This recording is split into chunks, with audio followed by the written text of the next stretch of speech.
moving in and out of Pakistan. I mean, let's remember here, the people we are fighting today, we funded 20 years ago. And we did it because we were locked in this struggle with the Soviet Union. They invaded Afghanistan, and we did not want to see them control Central Asia. And we went to work. And it was President Reagan, in partnership with the Congress, led by Democrats, who said, you know what, sounds like a pretty good idea. Let's deal with the ISI and the Pakistani military, and let's go recruit these mujahideen. And let's get some to come from Saudi Arabia and other places, importing their Wahhabi brand of Islam so that we can go beat the Soviet Union. And guess what? They retreated. They lost billions of dollars, and it led to the collapse of the Soviet Union. So there's a very strong argument, which is, wasn't a bad investment to end the Soviet Union, but let's be careful what we sow because we will harvest. So we then left Pakistan. We said, okay, fine, you deal with the stingers that we've left all over your country. You deal with the mines that are along the border. And by the way, we don't want to have anything to do with you. In fact, we're sanctioning you.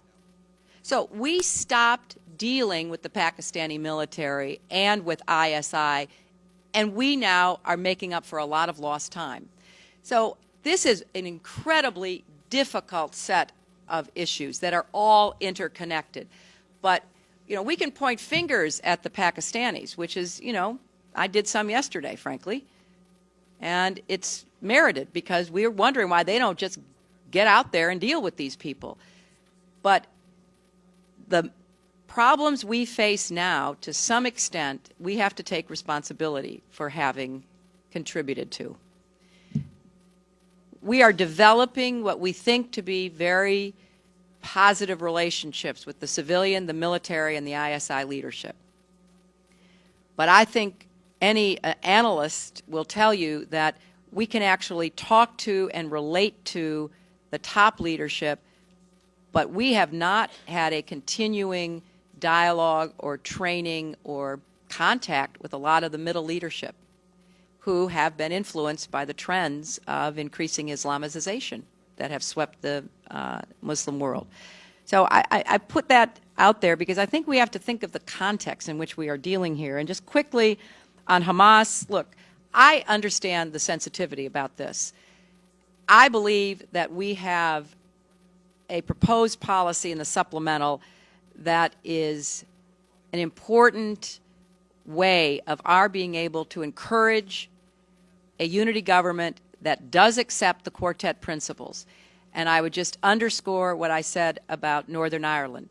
There were a lot of people who weren't enthusiastic about joining in peace talks and did so because they were pushed, but when they sat at the table, they had to be part of an entity that said they were in favor of you know, a peace and, you know, not continuing the bombings in the UK and in Northern Ireland. And finally, I could not agree with you more on Somalia.